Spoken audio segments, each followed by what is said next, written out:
family wants me to focus on that. When I was a child, they always.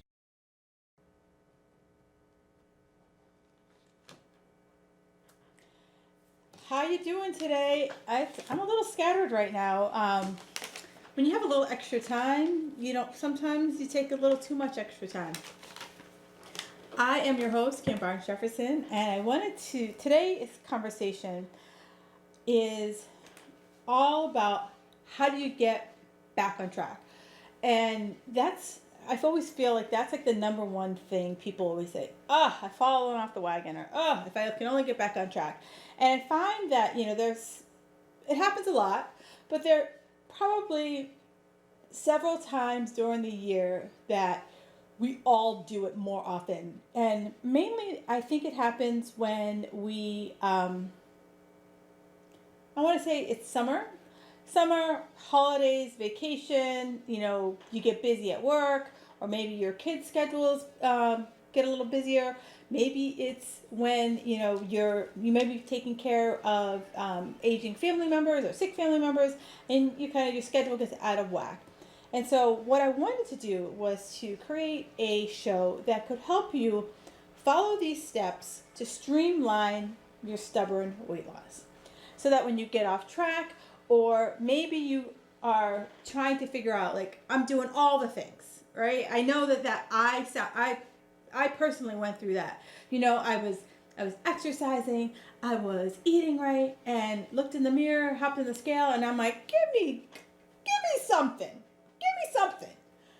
For all the work I'm doing, I got nothing. So if you felt like this, continue listening, my queens, continue listening. So if you've ever said, I'm doing all the things but can't seem to lose all the weight, I got you. Maybe you've posted in Facebook groups and, you've got answers like, hey, why don't you cut the fat so you can get back into maintenance mode? Why don't you hook up with my friend Mike? He knows the best workouts ever to give you. You'll be so sore. Or, cut your calories, or up your exercise, or up your calories, cut back your workouts. You've been there. You've been in those groups too, and you've heard that. And, for me, I cringe in those groups. I cringe. I'm like, whoa, back away, because there's a lot of bro science going on up in there. And not a fan. Not a fan of all that bro science. So, if you're picking up what I'm putting down, and you're done with hopping from plan to plan, trainer to trainer, coach to coach, unsustainable fad diet after unsustainable fad diet, and you'll continue to fall back into those patterns. But what I'm giving you right now is a life raft, something that you can go back to time and time and time again to create repeatable progress. And did you hear the operative word, repeatable progress?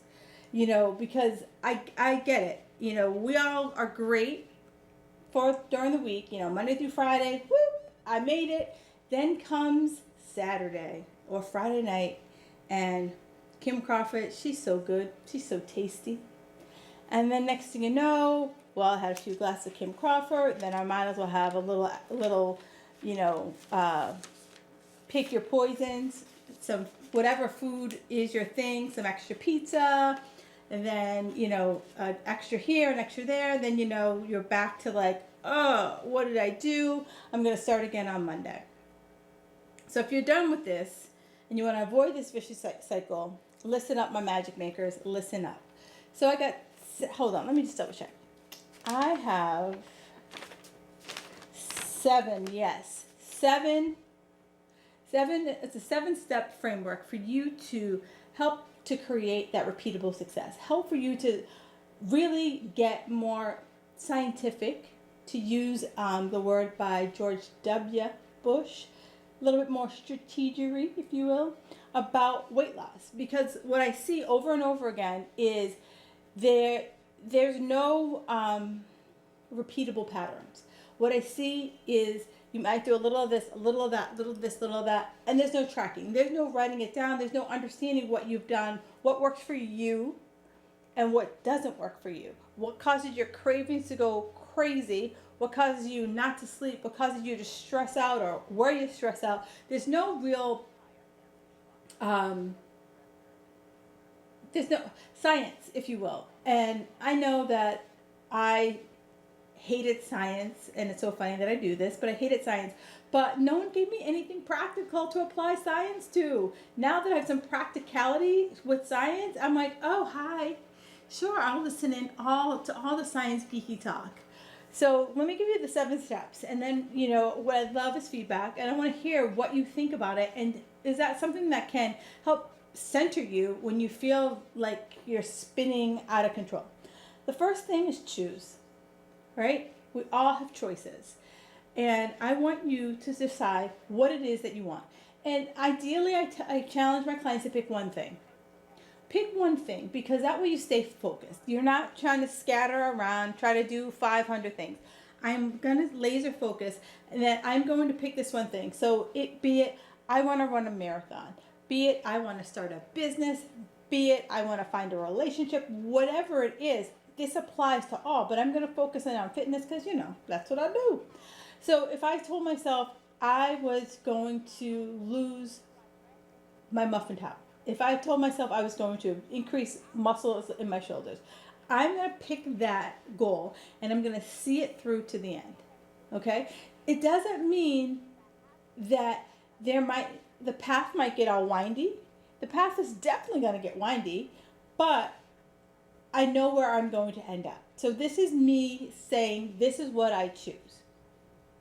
And it's me committing, deciding that I'm going to continue until, during the mess, during the muck, when it gets hard, when I want to quit, I'm going to continue until, because what has quitting got you? That was a dramatic pause for a reason. What has quitting got you? Nothing. It's gotten you to start all over again. And if you're tired, I want you to count how many times you've restarted. It's not to make you feel bad, because I've pressed that reboot button myself, but I get sick of pressing that reboot button. I get sick of myself, and I just wanted to always be moving forward, always be,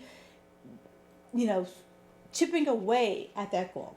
The second thing is clarity, right? So I've chosen that I want to lose my muffin top. I've chosen that I want to build muscle, or I want to build muscle in my shoulders, right? That I've made a choice. So now I'm going to stick with the muffin top thing just to make it easier, because most of you guys know what the hell that is.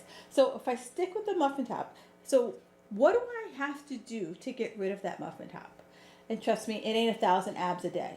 That's just eye roll right now. Rolling my eyes so hard. All right, so write out exactly what you want. So me saying I want to get rid of my muffin top, that's very vague for me. Is it, do you want a flat stomach? Is it that you want to be able to wear a bathing suit and just feel amazing in your skin?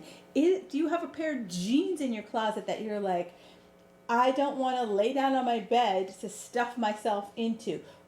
I want to be able to look in the mirror and be like, how you doing, to myself? What is it that clearly define what you want?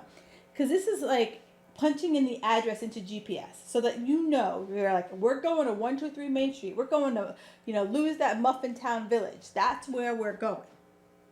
And once I have my GPS locked and loaded, then I got to connect to that goal. I have to ask myself why. Because so many times I hear people say, oh, I want 6-pack abs, or oh, I want to lose, 15 pounds, then go on vacation. Now, are you connected to that? Is that after that vacation goes away, will you get up at 5 a.m. in the dark, in the snow, in the cold, and continue to work out? Will you no longer, drink that wine? I want you to think about what it is that you want. So if I want to lose that muffin top, I want to be so connected. And say, why do I want this? Because it's your why. Your why, and if you don't know what your why is your reason. Your why is when someone tells me they don't have any motivation, I tell you don't have a why. And your why is your reason, right? So I will tell you, I don't spring out of bed to go to the gym. I don't. Yeah, I like fitness. I know it's something that It's something I need to do. It's something that when I get there, I enjoy. But at 5:30 in the morning, in the wintertime, in February, and it's snowing outside, I'm not like, woohoo, bring on the gym. No. But I lay in bed and I see my why. And I say, you know what? If I want to get rid of this muffin top, me laying here in bed ain't gonna get it done. I gotta get my booty up. I gotta get my booty up and out to the gym. So that's my why. My why is what is my own internal motivation, because we can't always look for external motivation, because external motivation is short-lived. External motivation, unless you hire someone who lives with you or you have an amazing, live-in support system, be it a spouse, kid, whatever, you need that internal motivation to get you going. External accountability is awesome, but internal motivation is key, and that is your why. Once you've clearly established your why, now you got to commit, right? You got to commit until you got to see it through. And this is where you put your money where your mouth is. This is where you're like, I decided that I'm going to lose this muffin top. I'm clear on, there's a pair of jeans in my closet that I'm going to fit back into. And my why is so clear. Like, I just want to be able to wear these jeans. I want to comfortably walk down the beach and not have, strategic clothes on me. I want to not be, a few pounds away from medication, right? That's my why. Those are the things that keep coming. And so I'm going to play those over and over again, and I'm going to put a stake in the ground like I'm claiming the goal is already done, and I'm going to go for it. And, here's where you write out your initial plan. And the initial plan my plans have flexibility. I'm not this rigid, structured person, because when I was rigid and structured, whenever there was any leeway, I broke out of that like a prisoner, a diet prisoner that I hadn't seen food in forever. Whenever I deprived myself and told me I can't have, or I was bad, I lost my stuff, and it set me further back, because I kept falling into that cycle of like, no, I'm not going to have, and then lose my stuff. No, I'm not going to have, then lose my stuff. So I really want you to think about, what are your non-negotiables, right? So for me, one of my non-negotiables that I will never give up is I will always have coffee with cream and sugar in it. Bottom line, end of story. It's what it makes me happy. I laid in bed this morning at 5 a.m. like, ooh, if I get out of bed, I can have coffee. It's me. Some people might, I have a client that she eats those like Lindt chocolate squares. And I said, as long as she doesn't have, her limit is 5. I said, as long as you don't exceed 5 a day. She's one of those genetically gifted women, by the way. As long as you don't have 5 a day, that's your limit, right? So she treats them as gold, right? But it's one of her non-negotiables. So everyone has those non-negotiables. Maybe for you, it might be you need to have a glass of wine every night, right? But I'm going to tell you, keep those non-negotiables in, and then there might be some wiggle room if you're not hitting your goals. But always decide, like, what are your non-negotiables? But I also have healthy non-negotiables. Every day for lunch, I have a big ass salad, right? So I get in all my vegetables, I get in all my protein, but I have a non-negotiable, and then I also have several very healthy non-negotiables. So figure out what those non-negotiables are. And can you do this alone, or do you need a support system? Do you need someone who's going to help you map this out? Are you going to need someone who's going to help hold you accountable to what you've just written out as your non-negotiables? And what does commitment look like for you, right? Some people are commitment phobes. Some people are afraid of failure and success. Maybe you've gone down this path and you're like, oh crap, I've been down this road before and I failed so many times. I'm embarrassed for myself. Or maybe you've had success, but you haven't been able to keep it. Or maybe you've gone that pure deprivation path, and you're just like, I can't anymore. I'm dying on the inside. But I want you to think about, every single one of these steps requires you to, like, when things get haywire, to figure out where there is a chink in the chain. That was really hard for me to say. Wow. All right. So the next thing is have the courage to change. And here's where a lot of people get stuck, right? So you might have, got clear, you might have made the decision, you might have found your why, and you might be like, yep, I'm ready. And then you're ready until stuff gets hard. And stuff's going to get hard, stuff's going to get unclear, stuff's going to get messy, right? Because I know that for many people at this age, we've been on, umpteen diets, been there, done that, got the t-shirt and the shaker bottle for it. But what I always ask you, and raise your hand if you want to make changes, but you don't until it's hard. And I'm sure many of you are shaking your head along with me. One of my favorite mentors says this: easy is earned. As we navigate to get to this, muffin top free life, I have to do something different, because if I do the same thing over and over and over again, guess what? I'm going to get the same results. So something has to change. And that's where I talked about earlier. That's where the science comes in. That's when I am literally, every morsel I put in my mouth, I'm writing it down. I'm tracking my sleep. I'm tracking, am I a stress ball? I'm tracking all of this so I can see where are the patterns, what, trips me up, what elevates me, what is my Achilles heel. I'm able to see all of that with this logging, but you have to have the courage to make a change. And so I see a lot of the time, I have clients who, they want to lose weight, and I look at their nutrition and it's a hot mess, but they're like, well, I've always eaten this way. Well, that's great, but if you continue to eat this way, you're going to continue to look this way. So if you want to look different, something has to change, right? It's if I wanted to go to California, I can't just sit in my living room. Maybe I can turn on the TV and California will show up, but I got to either get in a car, plane, train, automobile. I don't know. Right now, there's no such thing as time travel, but until that day happens, I have to move my feet. And that's the same thing when it comes to getting healthy and fit. I see it over and over again. We all fall back and say like, well, the last time I lost weight, I did this. And then guess what? It doesn't work, because your body is like, girl, I know what you're doing and I'm hip to it and I ain't going to do it. So leave me alone.